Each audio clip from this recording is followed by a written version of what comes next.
బాలికలను warden వేధింపులకు గురి చేసిన ఘటన శ్రీకాకుళం జిల్లా పాతపట్నం సాంఘిక సంక్షేమ వసతి గృహంలో చోటు చేసుకుంది. విషయం తెలుసుకున్న ఉన్నతాధికారులు జిల్లా కలెక్టర్కు ఫిర్యాదు చేశారు. దీంతో స్పందించిన కలెక్టర్ వసతి గృహాన్ని తనిఖీ చేయాలని స్థానిక తహసీల్దార్ను ఆదేశించారు. అయితే మరో వసతి గృహానికి రాగా భవనానికి తాళాలు వేసింది. ఇంతకీ తాళాలు తీయకపోవడంతో మరో సుమారు గంట పాటు అక్కడే నిల్చున్నాడు. తహసీల్దార్ స్థానిక పోలీసులకు సమాచారం ఇవ్వడంతో ఘటనా స్థలానికి చేరుకున్న పోలీసులు వార్డెన్ను మందలించారు. దీంతో దిగి వచ్చిన వార్డెన్ గేట్ తాళాలు తీసింది. ఎట్టకేలకు వసతి గృహంలోకి వెళ్లిన తహసీల్దార్కు బాలికలు తమ గోడును వెళ్లబోసుకున్నారు. పేపర్ పై విద్యార్థుల సంతకాలు తీసుకున్న ఎంఆర్ఓ బాలికల సమస్యలను కలెక్టర్ దృష్టికి తీసుకెళ్తారని హామీ ఇచ్చారు.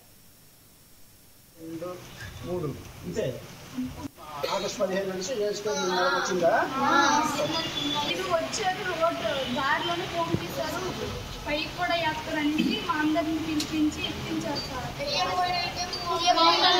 చేయాలి అనుకొని మా చేతులు ఇవన్నీ చేసి ఉంచాడు. ఈ గ్రౌండ్ మొత్తం కడిగించాడు, ఇంకా గిన్నెలు దోగించాడు. ఈ పాపకైతే ఏకంగా మేడం బట్టలు కూడా ఉతికించాడు. ఈ పాపకి మేడం బట్టలు ఉతకమన్నారు సార్. అయితే అయితే నేనెందుకు మేడం ఉతకాలి, మీరు ఉతుక్కోవచ్చు కదండి మేడం అంటే ఏం ఉతకవు అంటున్నారు సార్. మేడం వాళ్ళ మనవడు ఈ రోజు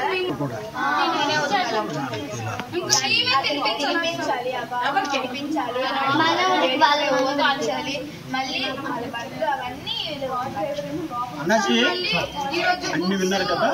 స్టేట్మెంట్ రికార్డ్ చేయండి, జాయింట్ స్టేట్మెంట్. ఏమ్మా అమ్మా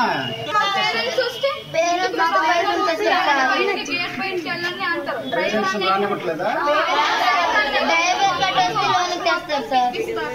మేము అడిగితే పడతారు అంటే